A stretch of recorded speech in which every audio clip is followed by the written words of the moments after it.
Today we're going to cover really one of the most important objections topics in sales overall. My voice, I'm battling a cold. I'm gonna be fine, but my voice is gonna be just raspy a little bit, so bear with it. But let's dive right in because we have quite a few things to cover. So, as discussed, diffusing the "it's too expensive" objection. First of all, let's talk about the mindset of the "it's too expensive" objection. There are 6 different hidden reasons why people might feel that something is too expensive for them. Like a lot of people, the mistake that a lot of people make is they jump right in and they start offering payment plans, or they start trying to save the sale. And the only thing that does it's triggering sales resistance because we're not really listening to the prospect. And we're not listening because we're not quite sure why they say it's too expensive. So first rule when it comes to handling the too expensive is don't rush. Before we take any action towards handling the objection, we have to understand where it's coming from. Mindset rule number 2 is for us to be able to overcome the objection, we have to consider it invalid. I'm not a big fan of saying, buyers are liars, but a lot of people, people will lie to us. And they're going to lie because they don't want to say it's too much money, or they don't have the money, or in some cases, they have financial challenges. A lot of times people will just throw out an objection, and what they really mean is they don't have the money. And that's where you have to be empathetic, but again, probe, clarify, and ride the saddle. We're going to talk more about it. Law of congruency, a big one. If I, as a salesperson, as an entrepreneur, as the business owner, if I have never invested, let's say, $1,000 into anything, I will lack certainty to help a prospect overcome their own objection around investing $1,000. It's the law of congruency, the law of the mirror. I won't have the certainty, and this comes from a principle. It's not tactical, but if I've never invested 1,000 or 10,000, I can't expect of myself to have the certainty to get someone else to invest 10,000. I cannot push as hard. I cannot encourage them as much, because I'm not really in their shoes. I don't really understand their situation. Now, a question in everyone's minds: what happens if I'm selling jets, $20 million jets? Does that mean that I have to own a jet? No, but you have to believe at a cellular level that what you're selling is 110% worth it, not 95%, not 100%. 110%, because a lot of times your certainty has to overcome and transfer. We have to transfer that certainty to our prospects. So we have to believe this is not about language, it's not about the script. And we'll look at the scripting during this training of exactly what to say.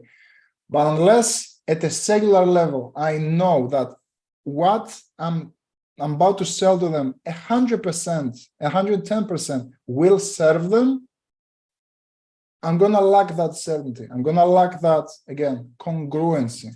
I'm not going to be able to help them overcome it. And people are smart. We don't give them too much credit. We've survived for thousands of years. We know, even if someone is not a sales expert, they know how to read our body language. So when we have hesitations around what we're selling, as we're helping them overcome their own objections, if we have hesitations, it will show in our body language. It's not something that we can control.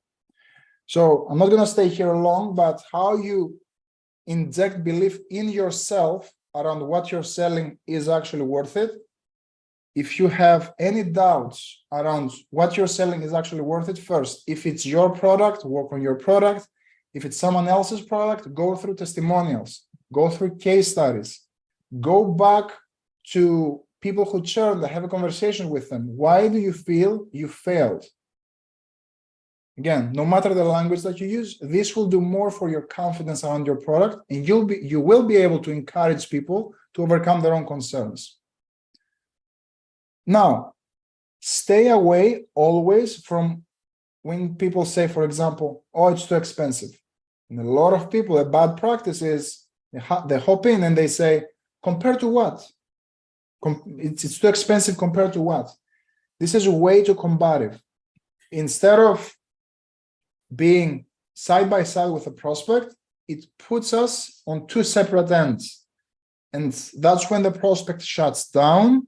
They will start justifying and defending their own objection, and we'll lose the sale every time. So stay away from compare to what language. We can compare and contrast different products, different services to get them to realize that the value is there, but we're not going to use that language. Now, let's talk about pre-handling the money objection.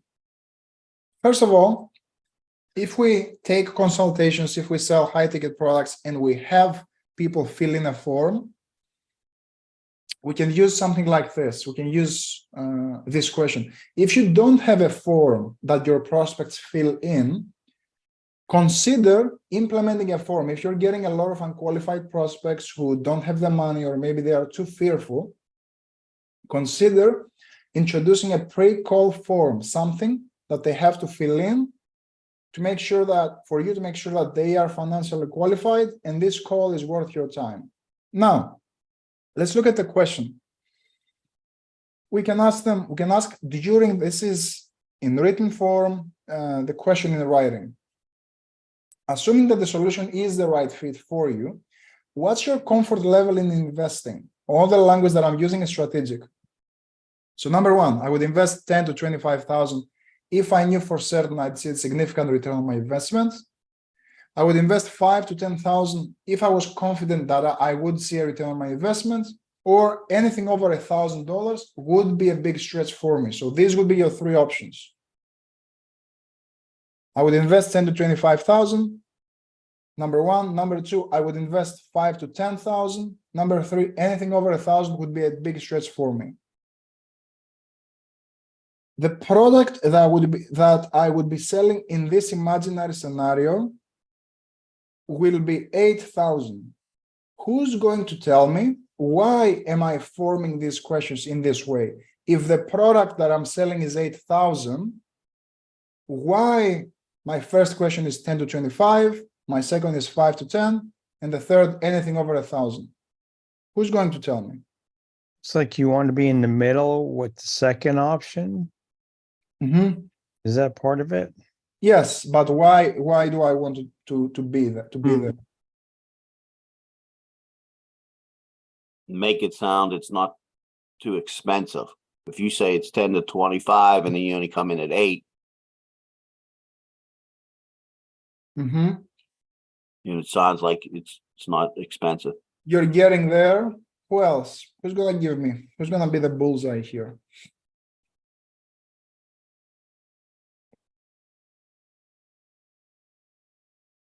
So the answer is, the product is 8K. My first option, I'm saying 10 to 25 to anchor them at a very high price. So once they're anchored at, for example, 10 to 25,000, they're gonna assume that the product is something something along the lines of 15, 17, 20. So when I go on and pitch 8,000, it's gonna seem like a bargain, because in their mind, the product would even cost a lot more. The second option, I'm right in the middle of the second option, because again, I want to anchor them towards the 10K price point. And that's why the lowest option here is the 10,000. And also I leave it at the 10,000 on the second option. The third question is formed that way. And I'm not saying, for example, here, anything over 8,000 would be a big stretch for me. because let's say if they have the budget of 3,000, I'm still able to build a gap big enough in their mind to get them to think, okay, I can come up with a payment plan to help them out, things like that.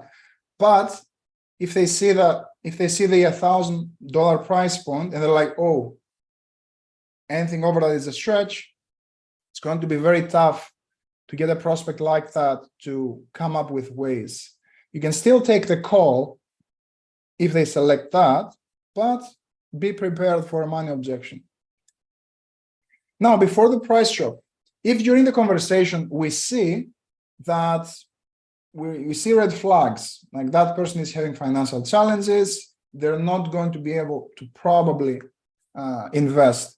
So I can say here, well, I'm assuming you understand that when you want to fix X and Y and Z challenge to get to the outcome, to where you want to go, a certain level of investment is required. So are you comfortable having a conversation around your finances to see if we can even help at this point in time? First, I'm getting permission. Once I have permission, that's when I'll ask them, what type of funding have you set aside? I'm not asking what's your budget to solve. Budget instantly throws their thinking into a cost-based thinking, and it's not where I want to be. So that's why my question is, what type of funding have you set aside so you can fix X and Y and Z and get to the outcome, get to where you want to go? That's how, before you drop any prices, you can start pre-qualifying and make sure that they have the funding in the first place. Any questions here? Because I don't want to cause any confusion. Everyone's clear. The last piece around pre-handling money is what we call anchoring.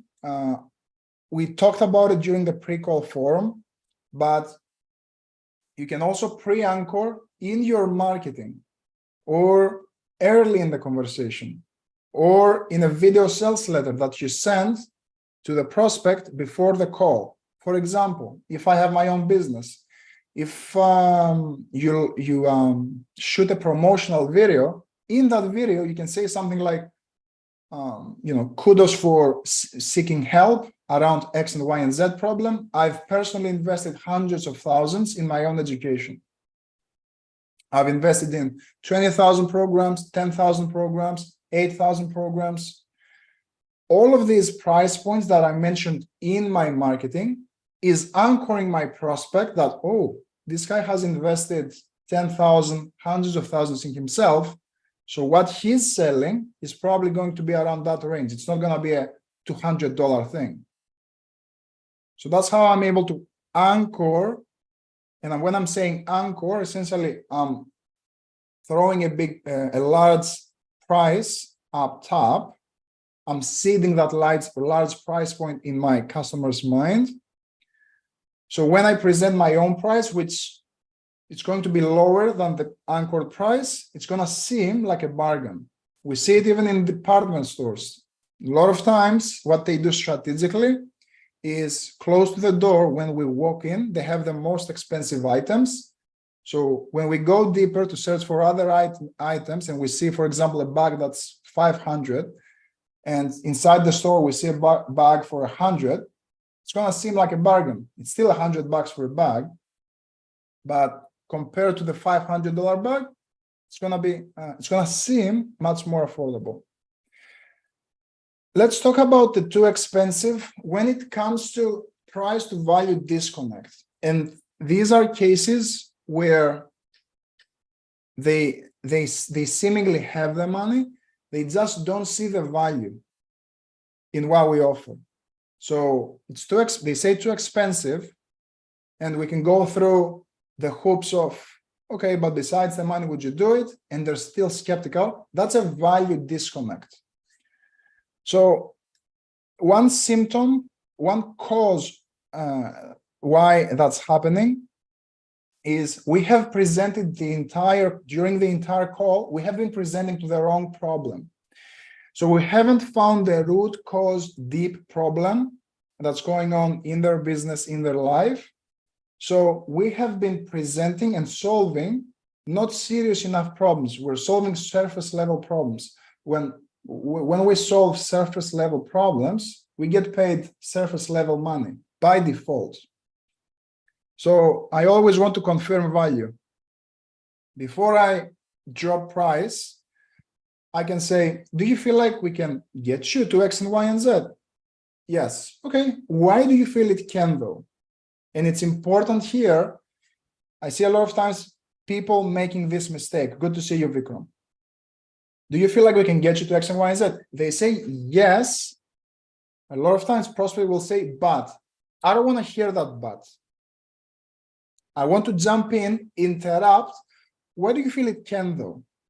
Because before I hear an objection, I want to get them to defend that yes, I have something. I've earned a yes from my presentation, from the value I put forward. So I want to interrupt at that stage. I'm not, do you feel like, I'm not going to say, do you feel like we can get you to X and Y and Z? And we're going to sit back and chill because we did a good job. What we're going to do is, do you feel like we can get you to X and Y and Z? Oh, why do you feel it can though? I'm ready as if I'm out to hunt and I see my prey. All I want to hear is a yes, and I want to jump on their neck. And I'm not doing it to manipulate them. It's because people, like we have resistance around saying yes. Yes is commitment to something. So it's human nature when we say yes to say but, to find flaws in the plan. So I want to jump in. They say yes. Okay, why do you feel it would help you though? This is super important because the moment you interrupt them and you get them to defend that yes, the objection might dissolve just from them answering their own objection. This is critical. So let's say they start, please, Richard. Yeah, I don't think I'm doing that. I don't ask them why. This is I asked them, the biggest do you part. feel that we could help you? But I don't say the word why. But Yeah, this is the I biggest have to part. start doing it. Absolutely. This is the biggest thing. Like, I'm asking that question primarily for the why. I'm not asking you to get a yes. Yes means nothing. I get the yes. No, the yes is nothing. The yes means nothing. Like, there is no commitment around that first yes. And that's why people say yes, but, because immediately then they're telling you, I'm not committed. Yeah, what you showed me is pretty cool, but then we are, for lack of a better term, fornicated. And that's why, yes, what do you feel it would help you though? Like from your perspective, I want to hear from you. What do you feel it would help? Once they defend that position, I can say, okay, so with what I can do a double confirmation. So with what I've just gone through, the step-by-step sales process, the coaching, it depends on what you're selling, right? Let's say I'm selling coaching. With the plan that I just took you through, the step-by-step plan, the coaching, the community, is there any way that you feel this is not going to work for you? And if I get a yes there, I'm very close to an effortless sale. Because I've had a yes, they've defended that yes, they've sold themselves, and I'm doubling confirming. So I'm cleaning up any objection that's there. I'm making sure that there are none. Let's move into the second one, lack of doubt. Your solution will always be too expensive if they feel they can do it on their own. Always. There isn't doubt in their mind. Yes, they see a problem, but if they feel they can solve it on their own, there is no need to engage with you. This is why the rationale or the rejection prevention question that I'm just about to go through is super important. So I want to ask them, besides you wanting to get to this outcome, besides outcome, what's the main reason why you might be looking for outside help rather than just continue to go through your own process? Quick story here. I'm going to repeat the question. I'm going to tell you a quick story. Besides getting to outcome, what's the main reason why you might be looking for outside help now, rather than just continue to do it on your own or continue with your current process? Not too long ago, had a guy on the phone for sales coaching. He was he was training under Grant Cardone. He had the entire thing. I don't know. He invested. I don't know, and I don't care. But he's like, oh yeah, we're crushing it. The guy had, I don't know, diamond Rolex on, 20 years old, all hyped up, excited. Okay, dude. I was like, this was exactly what I said. Okay, dude, I mean, it sounds like things are going fairly well for you. I guess besides making more money, because, you know, you can make more money with grants training.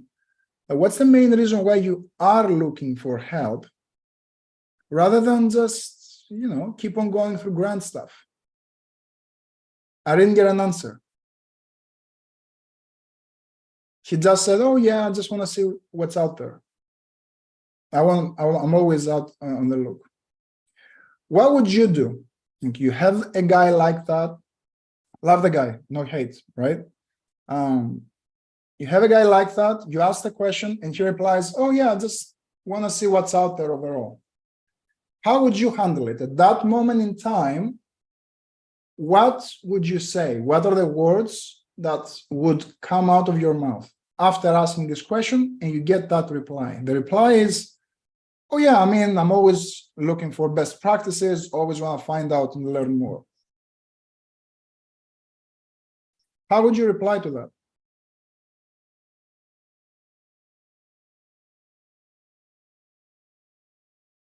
You can type it in the chat, I'm fine too. I think the objection's pretty hard right there. Say that again, Richard? It seems like that objection's pretty hard. So I don't know what to say. Yeah. So what I did is I simply re-asked the question. Because I didn't get an answer. I didn't get an answer. Like if that box doesn't get ticked, it's not valid. Yeah, if you really thought about it, it's a good probe. But because I felt that I would get the exact same thing, I simply asked, yeah, man, I mean, besides you wanting more info, because you can go deeper with Grant, buy more of his stuff, be real with me. Like, what's the main reason why you might be looking for additional training and support rather than just spend another 6 months with them? Oh yeah, man, I just feel that I don't have a sales process. What do you mean? Like, Grant stuff is not bad at all. I'm not going to talk poo-poo about Grant on anyone else's training. I want them to do it. So, whoa. Grant is a solid guy. Like, what has you looking for additional training? Be real with me. Well, the sales process isn't this and isn't that, and I want additional help. Card on call, 30 minutes in. But if you don't have that discussion then and there is no, like, this guy would have given me a too expensive objection, but it's not a too expensive objection. It's just that he feels, based on the price tag, he's not going to get the value. Like, there is no need. Let's move forward. Cost of action versus cost of inaction. So we haven't assigned, we get too expensive objections because we haven't been able to assign a clear cost around where they are now and what they're missing out on. We haven't been able to get them to realize the gap in their mind isn't clear enough. And that when I'm quoting, for example, 5,000 for a solution, they see it as a 4,000 problem. That's why that's what I mean when I say the cost of action, getting them to buy, is higher than the cost of inaction. Like, the cost that they've assigned to that problem is 3,000, and I'm quoting them 5,000. That's the discrepancy there. How I fix it is something that I call the $1 million reset button, because it has saved me $1 million in sales. Is you have to ask them, that's not a problem. What had you considering making a change in the first place, though? What I'm trying to do with that question is I'm trying to take the conversation from my thing, my solution, the price, back to the problem. And I have to do a lot of digging and probing and assigning costs. Let me give you an example scenario. What had you considering making a change in the first place? Oh yeah, we wanted to possibly make a change in the sales process, but what have you been noticing specifically that makes you consider a change in your sales process? Oh, I guess maybe I've been missing out on some sales. Okay, so if you think about it, how many sales do you feel that you're missing out, like on a monthly basis, because you don't have the right sales process? I don't know. If you thought about it, 5 sales. Okay, 5 sales. And how much do you make each sale? 1,000. Okay. And how long has this been going on for? 3 months. Okay, so 5,000 times 3 months, you're telling me that this lack of sales process has costed you 15,000. Now I have assigned a clear cost. 15,000 for his problem, 5,000. Is he gonna buy? Chances are much higher. Let's move on because we have a lot to cover. A lot of times the presentation is long or confusing, and they don't really understand what they're getting. So we might have a problem, but we haven't done a good job aligning the problems with our solutions. So what they say is it's too expensive because they simply don't understand what they're getting. So again, as a rule, we always want to keep the presentation under 5 to 10% of the interaction. If you're presenting or having a conversation for 60 minutes, 60, your presentation, you actually selling and presenting, has to be 6 to 10 minutes. That's it. Questions around the too expensive price to value section, because then we're going to dive into the other types. What are the other ways that the too expensive objection shows up? I don't see anything. So let's move on. What if they say it's out of our budget? First of all, when I hear it's too expensive, I want to clarify. How do you mean it's too expensive? When you say it's too much money or it's out of your budget, what do you mean specifically? I'm curious why you feel this way. Can you tell me what you mean exactly by saying it's out of your budget? So we want to make sure we're clarifying and we get to the core. What exactly do they mean? We need more information before we start answering back. Then we want to isolate the objection. We want to make sure that the value objection is out of the equation. So how we do that is, that's not a problem. So if you did have the funding or if you did have the money, would you do it so you can get to the outcome? Why would you do it though? I want you to notice that I'm not saying if you did have the money, do you feel like this is the answer for you? Because that's a confirmation question. I'm confirming that they like it. At this stage, I'm going to ask them, if you feel that if you did have the funding, would you do it so you can get to the outcome? That's commitment. Yes, if I had the money, I would do it. Why would you do it though? Oh, because X and Y and Z. So we take them through step 1, clarify, understand exactly what they mean. Step 2, isolate to make sure that it's a true money objection.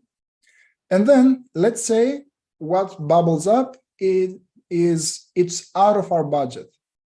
For example, they say something like, well, the most we could pay is 5,000 and you're quoting us 7,000. Here's what I'll say.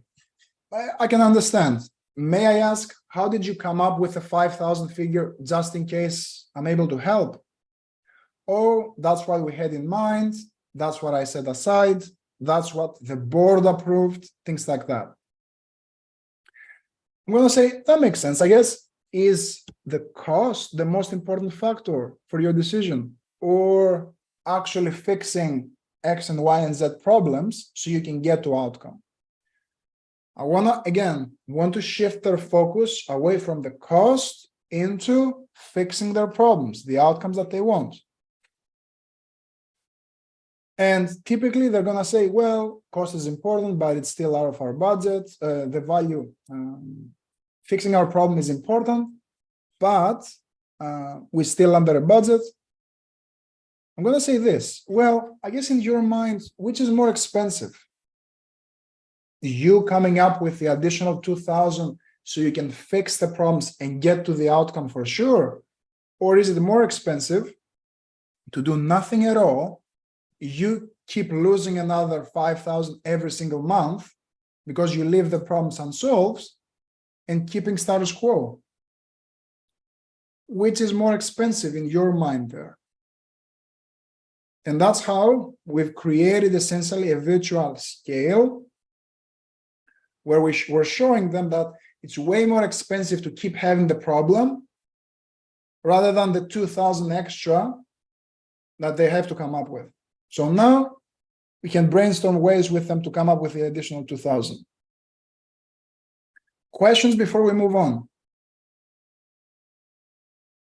Cool.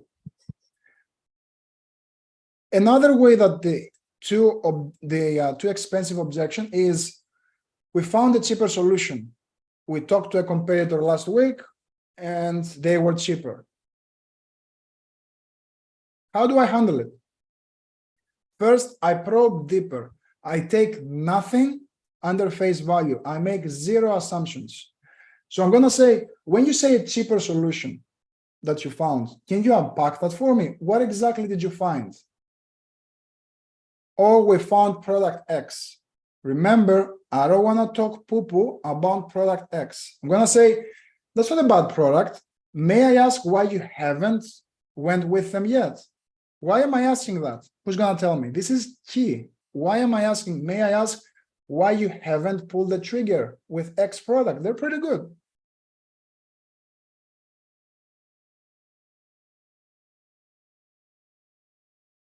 They're a pretty good solution. Like, why haven't you pulled the trigger with them yet? Because obviously they haven't found the perfect fit. And that's where I come in. That's something I can create leverage out of. Or I can also say, that's not a bad product. Are you familiar with the difference between our product and our product X? And this is your opportunity, if they have received the proposal, for example, to put the two proposals side by side and say, well, these guys have quoted you X, have quoted you Y, but they haven't come up with a solution on how to solve Z problem. Can you see why our quote is higher now? Because that solution, yeah, it is cheaper, but it's not solving all of your problems. Aside from that, because that's case specific, you can also use this question. Well, it really depends on what you're looking for. Is the cost the most important thing for you, or actually getting results and being able to solve this problem through and through, like solving this problem for sure? They're typically going to say, well, we want results, but there is a price difference between you and the other guy. I'm going to say, I'm using the same question. Well, which is more risky?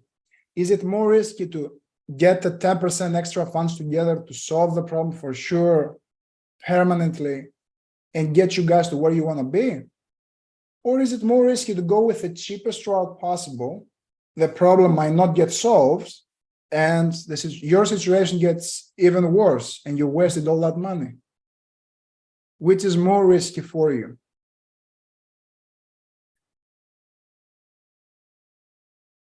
Let's move on feel free to pause me if you have questions. I just don't have the money. Briggs, did you have something for me? No. Okay. I just don't have the money. So it's a purely financial objection. Like they don't have the money. Here's what I want to say. Totally get that the money might be a challenge for you. Now, something sneaky that I can do here is I can include this line. If I'm selling B2B, or if I'm selling something that is going to improve their finances, and you don't have to sell money. You don't have to sell a get clients product. You can even sell a health product and use this line. But you want to say, totally get that the money can be a challenge, especially when you don't know how to get clients, right? So what I'm showing them that them not having the money, it's a symptom of the problem that they have right now as we speak. Even if you're selling health coaching, totally get that the money can be a challenge for you, especially when you told me that, you know, you're a little overweight and you might not have as much energy, so you can go out there and make more money. Can you see how everything is connected? Now, I'm seeding that line and I'm going to say, how do you think you can resolve that where you can come up with the money so you can get to the outcome that you want? I'm not going to save the sale for them. I'm going to have them brainstorm. I have no idea what's in their bank, what's under their bed, if they have a credit card, if they can get loans. I want them to come up with solutions first. That's why I'm asking, how do you think you can resolve that where you can come up with the funding so you can get to the outcome that you want? If they say, I don't know, well, if you think about it, what possible avenues can you think of to find the money required to solve the problems so you can get to the outcome that you want? Let's say they cannot brainstorm. That's where I'm going to help them break into payments. I'm going to say, is it more about the entire amount that you have to invest? Or if we were to break it into something more digestible for you, like payments, would that help you? So you don't have to postpone fixing your problems. Let's just say payments that don't help here. Here's what I can do. So what a lot of clients do, I can suggest now. What a lot of clients do is they use a credit card, or they split payments 5 times over, or you can make any other suggestion that's relevant. What a lot of clients do is they use a credit card and they're able to start getting clients and pay it back that way. Would you be against looking at that option? Let's say they're against it. Then I can hit them with a nightmare question, a consequence question, and I can ask them, well, how are you going to fix those challenges so you can get to the outcome that you want them? That's the money objection in terms of the logistics tree. Any questions here before we move into the next ones?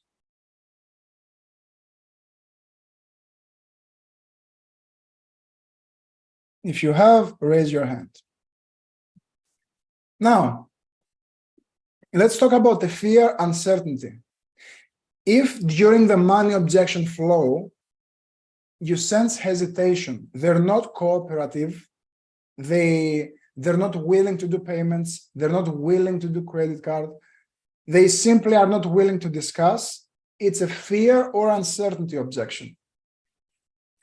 Before you attack the fear or uncertainty objection, you have to have a discussion around the money first. Once you have an agreement around the payment plan, let's say you agree that you can break your investment into 2 payments, and then they still don't move forward, that's when you start tackling fear. Or if throughout that process, as we discussed, you have resistance, that's when you tackle fear. So I'm going to give you a few ways of handling fear. You can ask them, yeah, that's not a problem. May I ask, how long have you been thinking about making a change in the first place? 5 months. Okay, and how much do you feel that has costed you so far in terms of money, time, energy? Or it has costed me probably 10,000. Okay. Well, do you want to keep missing out on 10,000 every 3 months or every 5 months? Or do you actually want to make a change so you can actually capture that amount and put yourself in the best possible position so you can get to the outcome that you want? Let's say you have resistance there. That's where I'll come in with a nightmare question. And I will say, well, what happens if you don't make a change though? You keep having those challenges, you keep missing out on that 10,000 for the next 2, 4, even 6 months down the line. Intent is important here. Your tonality is important here. I don't want to come off as a D-bag. I want to be empathetic when I'm asking it. Well, may I share a concern with you? What happens if you don't make a change? You keep having those challenges for the next 2, 4, 6 months. And I'm asking that because I want you to win. So how much longer do you want to spend not taking the steps required so you can fix those problems? Is it 2 months? Is it 4 months? Is it 6 months?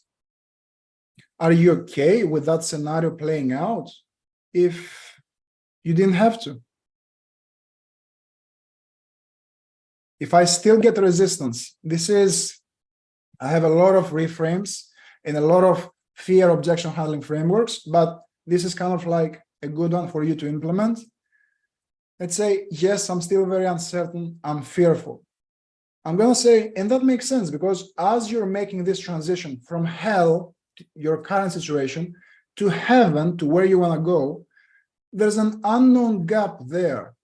And stepping into the unknown, it's very scary. I get it. And that's why most people stay stuck in hell. That fear is supposed to be there. You're supposed to feel this way.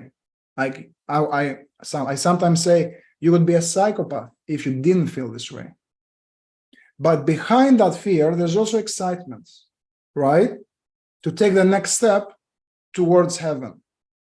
So we have two options. We can allow that fear of change to keep us exactly where we are, frozen in place, or we can weaponize that fear, use it to take action because of it. Now, for you, what do you feel puts you in the best possible position to win? Staying exactly where you are, frozen by your fears, or using that fear and taking action?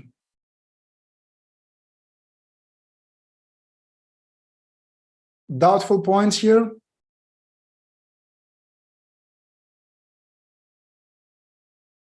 I have a question. Yeah. So the reframes, how much do you think that we should, learn those reframes? Is it more focus on the structure or on the reframes when it comes to objection handling? You have to take them through the structure altogether, right? Yeah. So you have to take them through the money flow. This is your last resort. Like first you can do the cost of inaction, this one. Then you can do the nightmare question, the consequence question. And then it depends on how long does each person wants to ride that saddle. A lot of times, if I know I can help a person and it's not going to, put them in a bad financial spot, they're just scared, I can take them through 5 reframes. I can use emotional vulnerability in terms of sharing personal stories. I can use other reframes. It depends on the person and the situation. Okay. But at least three every time. Because here's what a lot of people underestimate, right? Like we always talk about, people want to move towards pleasure and away from pain. But the thing is, different people respond differently. So with some people, a nightmare consequence question might not land because they have no fear about the future. But if you show them how much money they've lost so far, Yeah. that might click. For other people, they couldn't care less about how much money they lost. But if you show them that there's a heaven out there that they're not going to achieve, that hurts more. So you have to try 3 to 5 things. If you haven't read that person properly during the call, you can try different things and see what clicks. As long as we're empathetic, and again, it's in our body language and our intent to want them to win, not to make the sale. Does that give you clarity, Ali? Yeah, a lot. Okay. Thank you. Let's look at the last one. And this is one a lot of people don't know, right? And a lot of people don't talk about it. I haven't seen people talk about it really. It's too expensive because I don't deserve it. This is a big one. A lot of people, they have the money. Your solution is 2,000. They have, I don't know, they may have 100,000, a million, I don't know, in the bank. It's just that they feel they don't deserve it.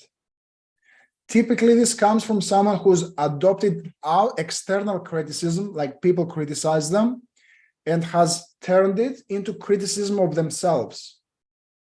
So this is where you have to implement a different reframe, a different mindset shift to show them that they are worth it. They are worthy of that success. So how do we do it? We can say, may I share a perspective around that? Do you feel that there are other people just like you who have achieved this outcome? Yes, they are. Well, it's not because they sat and pondered about their self-worth. It's because they acted despite of it, despite of their feelings. And when they did, they realized that they were worth it all along. You see, until you see yourself taking action on things that are important for you, your inaction will only enforce the story that you tell yourself. Are you with me when I'm saying that? Until you see yourself taking action on things important to you, your inaction is only going to enforce the stories that you tell yourself that you're not worthy. It's not until you act that you will actually see that you were worthy all along. And here I can use a story. It's kind of like the Knight and the Dragon story, right? There's a princess. She is trapped in a castle guarded by a dragon. And there's a knight who wants to face the dragon. He wants to kill the dragon and save the princess. But every time the knight steps up, he looks at the dragon, and out of fear, he steps back. The dragon is only getting bigger and stronger.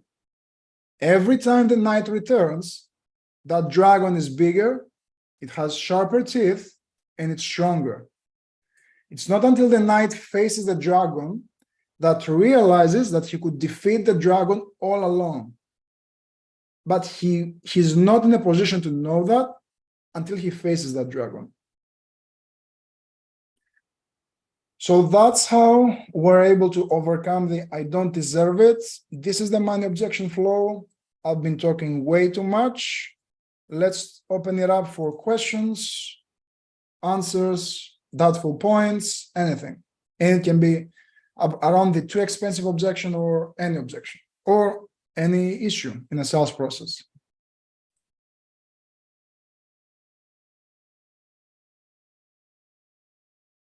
Otherwise, we can wrap up.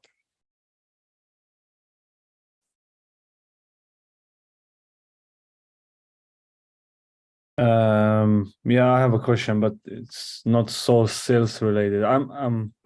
I'm still looking for, an offer to sell.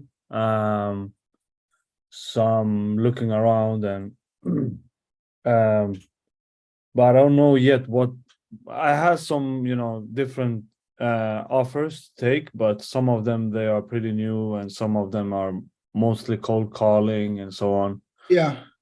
So what's your thoughts on a good offer? Is it having good structure leads or having sales team already in place or? Yeah, the biggest thing is, do they have a person actively selling and making sales? Mm. Have they been selling that offer overall? Even if it's the founder, sometimes there won't be a person, but if the founder is crushing it and he's just full of leads and that's why he wants to outsource sales, that's a perfect position for you to jump in and sell it. So if you're having trouble with the outreach with 8-figure companies, 7-figure companies, I would look even at 6-figure companies. I would just look at people who have a lot of engagement, they have a lot of chats, because they might be on their own, they might be taking sales calls, and you're helping them by coming in. With cold calling, unless you know they have a process already around cold calling, it's proven, and the commissions are high, it's not that I would advise against it, but success would be much harder. It's by default, right? There's a big difference between someone booking on your calendar and you cold calling. Yeah. So especially in cold calling scenarios, I would make sure that there is a person already cold calling and they have a proven process around their messaging, and you can introduce what we're talking about here. It's not that you cannot make the process better, but the main idea is, do they have something that's working? Like, as, let's say, sales professionals, as advisors, as consultants, we don't want to be saviors. We want to be, enhancers. We want to be optimizers. Like, we want to go in, that's something that's working, and tune it from 2 to 10. But don't get into a situation that everything is dead and you have to start spinning the wheel on your own, because that's, chances are very low. Okay. Okay. Does it give you an idea? Yeah, I should try that one for sure. Yeah, try and hit me up if you need help. Sure. Anything else? Any other questions before we wrap up here?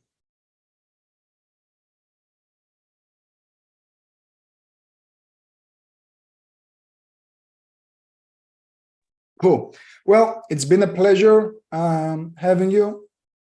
Let me know if anything comes up. Of course, email me, DM me, and yeah, if you want more one-on-one help, I have VIP clients that I'm coaching, sales process, lead gen, sales scripting, and overall growth.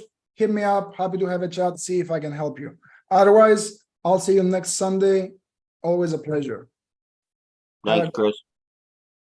Thank you. Thank you so much.